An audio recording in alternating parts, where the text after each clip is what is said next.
Boa tarde. Tá legal, né? Boa tarde a todos e a todas. Bom, eu estou contrariando várias possibilidades. Há 1 mês e 6 dias atrás eu estava deitado numa maca, sendo cortado. O camarada pegou meu coração e disse: o jeito que tem é botar um bocado de ponte aqui. E aí botou umas 3 pontes, 2 de safena na mamária, para eu poder vir para cá.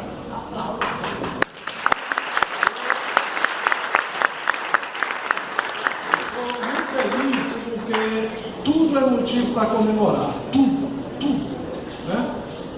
E quando eu vejo alunos da escola do ensino fundamental e médio, escola pública, presentes numa palestra, presentes no lançamento de livro, eu reafirmo aquilo que eu digo em todo canto: estamos celebrando a inteligência humana. E a inteligência humana precisa ser celebrada, porque ultimamente nós estamos despencando numa barbárie por conta de uma classe política cebosa que nós temos. E nós somos inteligentes, estudantes, professores, e precisamos mudar o rumo desse país. Só nós conseguiremos.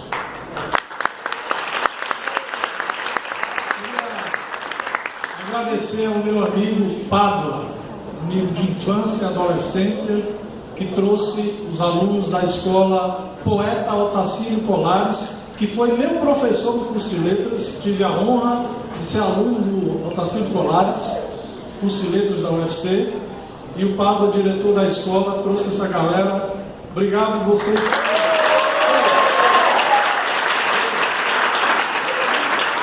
Agradecer a todos os presentes, à organização do evento, minha amiga Sara Diva, aos companheiros aqui do sofá. Está muito legal esse formato do sofá, né? E, enfim, a todos. Quem veio de longe, quem veio de perto. Eu sou poeta. Você não tem culpa disso, não. A culpa é minha. Culpa é minha porque quando eu era criança, viu? Eu ficava olhando as figuras das revistas, dos livros, e sonhando com aquilo, imaginando aquilo e pensando numa história para aquilo ali. E aí, quando comecei a aprender a ler, inspirado no meu pai, que lia na janela da nossa casa para a rua de terra, no Carlito Pamplona, onde eu nasci. Tem alguém do Carlito Pamplona aqui? Eita, olha aí, rapaz! Duas carlitenses aqui. Olha.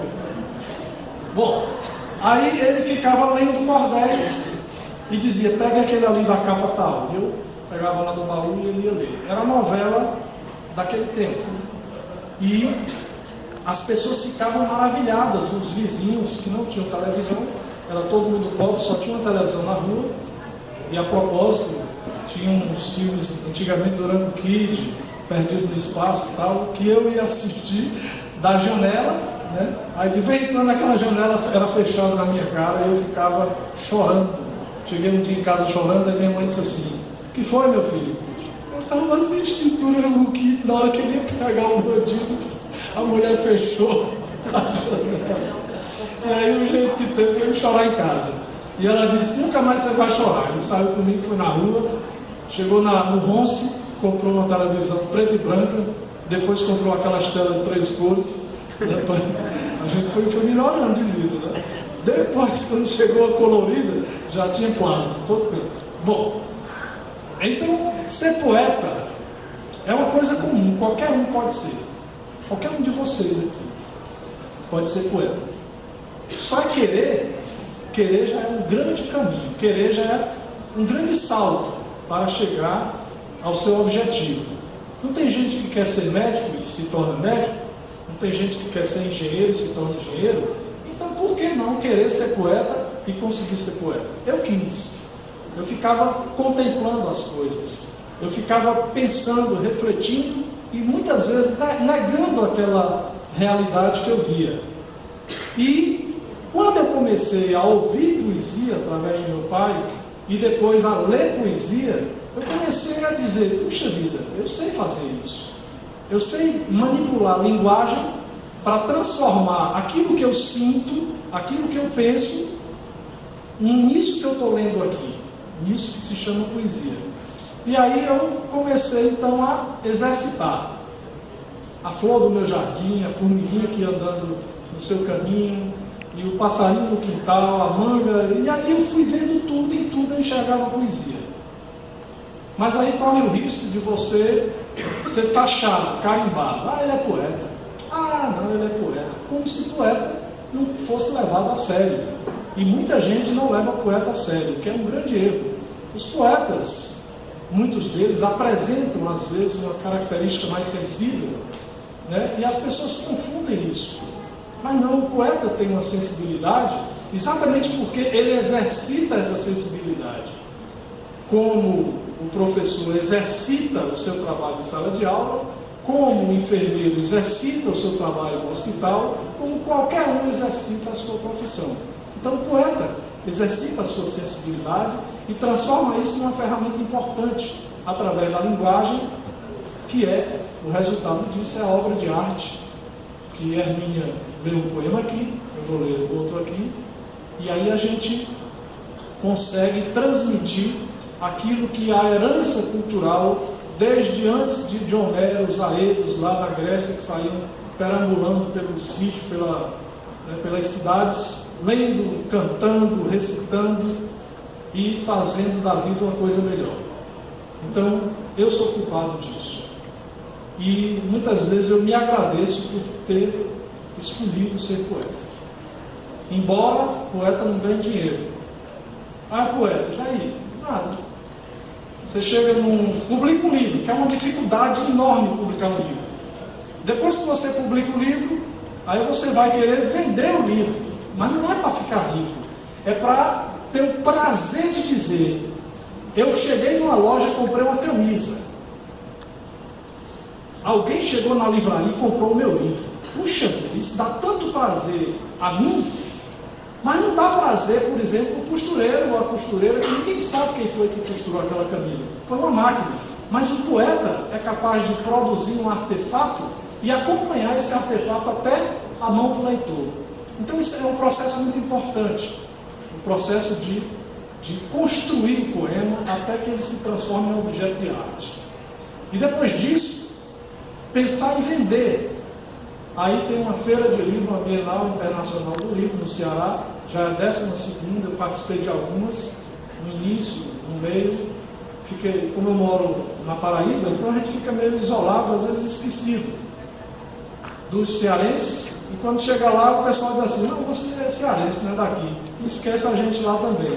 Então eu sou um grande esquecido na literatura, eu vivo no limbo, eu vivo num lugar que não existe, porque lá o cara da literatura cearense, aqui não, ele está lá na Paraíba, e aí eu fico, né? De vez em quando venho para cá, vou para lá, para ver se o pessoal não me vê. Sabe, eu estou aqui, viu, Hermínia, eu estou aqui, viu, vocês que estão mais. Tá? Bom, então, vender um livro é uma coisa muito difícil. E ler um livro é uma coisa muito fácil. Que custo é você que tem de 12 até 18, 20 anos aí, os mais novos, que custa ler um livro? São 80 páginas. Você lê isso aqui, no máximo 1 hora. Né? Mas você vai lendo, aí vai relendo. Vixe, que frase legal, que verso legal, que imagem legal, que adjetivo legal, que coisa legal, que bicho legal, de qualquer que seja o sentido ao que você está lendo. Mas se demora um pouquinho no livro, que você vai ver que você se tornou mais inteligente do que era antes. Toda pessoa que lê um livro se torna mais inteligente do que era antes. E aí, quanto mais livro você lê, mais livro você vai acumular na sua inteligência. E você vai se tornar uma pessoa diferenciada no meio dos outros. E isso, lá na frente, vai te favorecer em alguma coisa. Numa prova de vestibular, numa prova de concurso, seja lá em que for, você vai se diferenciar mais na frente, porque você lê um livro e outras pessoas não leram. Então a leitura é um ponto de diferença entre o sucesso e o não sucesso. não vou nem chamar de fracasso, porque muitas vezes as condições materiais fazem com que você não tenha acesso ao livro. Mas as bibliotecas públicas, as bibliotecas das escolas, estão aí repletas de livros pedindo, implorando para que você entre lá e pegue um para levar para casa e no fim de semana leia e traga para discutir com o seu colega. Né? Junto um grupinho, vamos formar um clube do leitor entre nós, vamos fazer com que isso aconteça, e aí só depende de vocês. Vocês têm energia para tanta coisa, para festa, para todo mundo aí, se for enumerar aqui o que vocês fazem, é tanta coisa. Então essa energia canalizada para a leitura de um livro, para a discussão sobre o que você leu, isso pode te render tanta inteligência, a inteligência se multiplica, saiba disso. Viu? Eu, por exemplo, antes de vir para cá, eu tinha lido uns poemas, estou mais inteligente aqui. Tá vendo? Porque eu li os poemas antes de chegar aqui. Né? Bom, mas minha mãe desconfiava esse negócio de poesia. Eu fiz cidadania. Minha mãe pobre, prática na vida. Aí eu disse, não sei, eu só sei que eu gosto também. Eu saio com esse negócio na mão aí, ei, compra aí e tal, meu livrinho. E o pessoal às vezes compra, às vezes debocha, às vezes fica mangando de mim, mas eu estou aí, entendeu? Aí um dia ela me viu na televisão sendo entrevistada. Aí ela disse, é tu? Como é que tu está aí falando e tu está aqui? Eu disse, não, isso foi gravado. Aí minha mãe adorou a ideia de que eu era escritor. Isso aos 20 e poucos anos. E aí, com o tempo, ela começou a ver o resultado disso, que eram os livros. Né? Então, esse livro que eu trouxe hoje, que está anunciado como lançamento, Melhor Seria Ser Pardal, é o meu 18º livro na trajetória. É um livro de poemas e que ele, particularmente, traz uma coisa muito importante, que é uma discussão sobre a modernidade. E olha, eu comecei a escrever alguns poemas desse livro há bastante tempo, na época que eu era estudante de letras. Portanto, lá na década de 80. Aí eu trago discussões nos poemas aqui que são bastante atuais. Inclusive discussões políticas na época, que hoje são plenamente cabíveis dentro de qualquer discussão. Por isso que você lê qualquer poeta, você pode estar atualizando o pensamento. O cara escreveu há 200 anos atrás, mas o pensamento dele ainda é válido até hoje. Então, quando você lê, você se torna apto a discutir os problemas de hoje, porque você leu a tradição. Então, isso é importante para a juventude.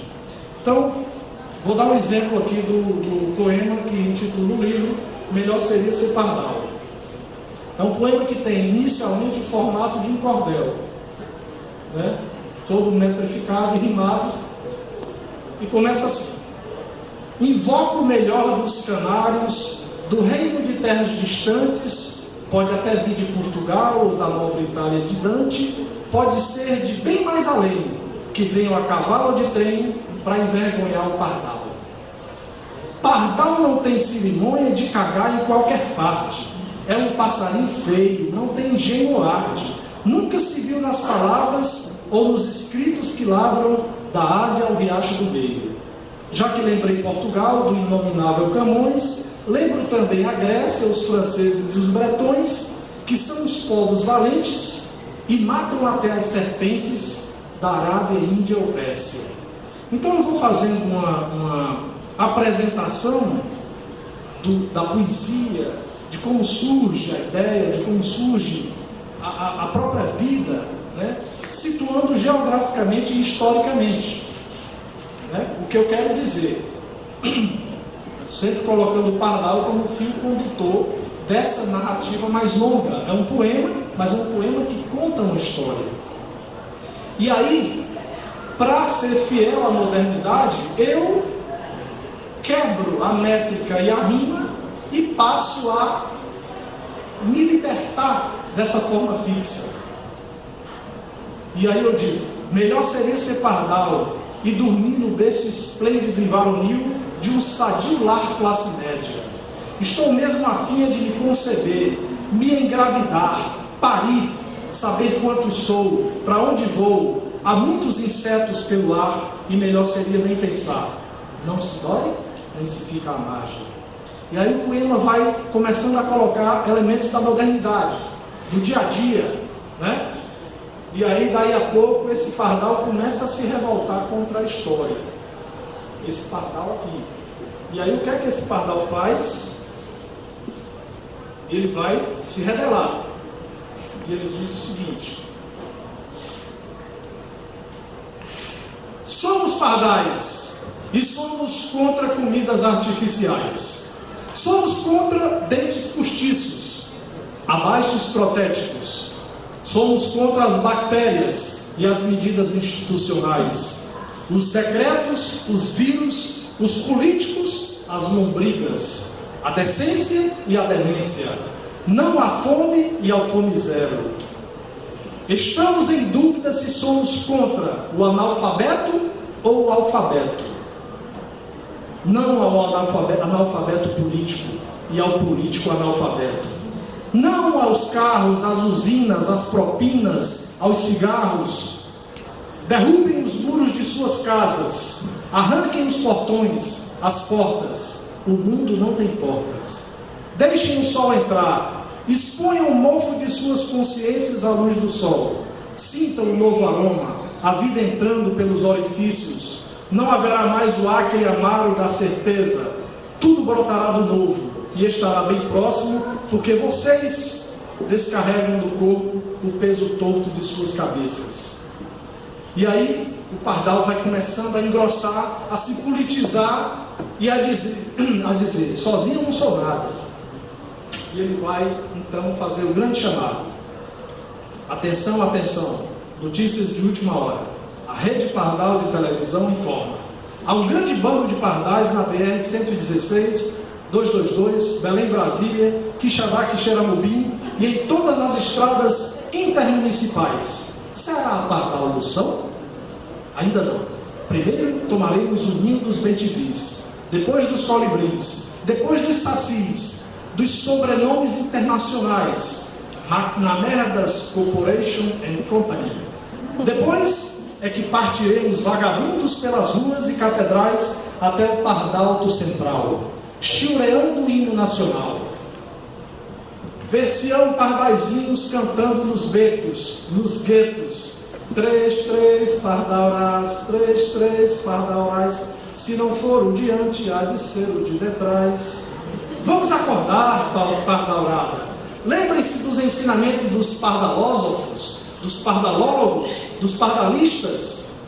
De que lado fica a liberdade?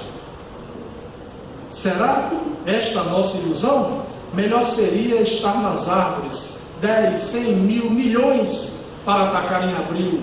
Não abriremos mão do dia 1º, sem mentiras. Estou falando sério. Aí o poema dá uma trégua para se encerrar da seguinte forma. O que é que vocês lembram aqui?